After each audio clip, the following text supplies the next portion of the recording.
አነ ኡስታዝ ወሂድና ወንድሞቹ ምንድን ያደረጉት? ሁላችንም ከመቀመጫችን ተነስተን ለነሱ የማጨብጨብ ግዴታ ይኖርብናል። ከላይ ምስሉ ላይ የምትመለከቱት ህንፃ እስልምና በመቀበላቸው ምክንያት ወይም ደግሞ በመስለማቸው ምክንያት ከቤት የሚባረሩ ሰለምቲዎች ከእንግዲህ ወዲህ እንግዲህ አደባባይ ተበትነው መቅረት የለባቸውም በሚል እዚህ ጋር የምትመለከቱት ማደሪያ ያለው እንግዲህ መማሪያ ያለው እንዲሁም ደግሞ መዝናኛም ጭምር ያካተተን ህንፃ እንግዲህ አስገንብተው በትናንትናው ዕለት አስመርቋሉ።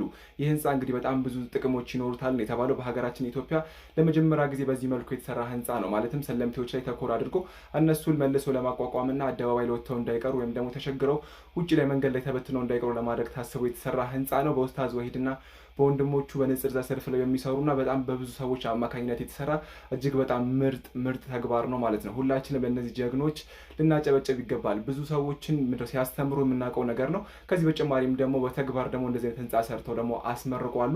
ህንፃው በሚመረቅበት ወቅት ላይ አንጋፋ የተባሉ ኡስታዞች ንጽር ላይ የሚሰሩ ጭምር ተገኝተው ነበረ። እጅግ በጣም አስደሳች ተግባር ነው። ለእነዚህ ሰዎች ምን ማለት እንዳለብን አላውቅም። እጅግ በጣም የሚገርሙ ፍጥረቶች ናቸው ነው የምላችሁ። እኔ ንጽር ዘርፍ ላይ ያሉ ሰዎችን ወላሂ በጣም ነው የምወዳቸው። ኡስታዝ ወሂድን ከዚህ በፊት ነግሬያቸዋለሁ። በጣም ከምወዳቸው ኦርደር ውስጥ አንደኛው ሰው ነው። ኤኒዌይስ በጣም አስደሳችሁኛል። አላህ ይጠብቃችሁ ነው የምላችሁ። ኡስታዝ ወሂድ ይሄ ህንፃ በሚሰራበት ወቅት ላይ አስተዋጽኦ ያደረጋችሁ በጠቅላላ አላህ ስራችሁን ይቀበላችሁ ሲል እንግዲህ ዱዓ አድርጎላችኋል፣ አመስግኗችኋል ማለት ነው። ይሄን ላድርሳችሁ ብዬ ነው።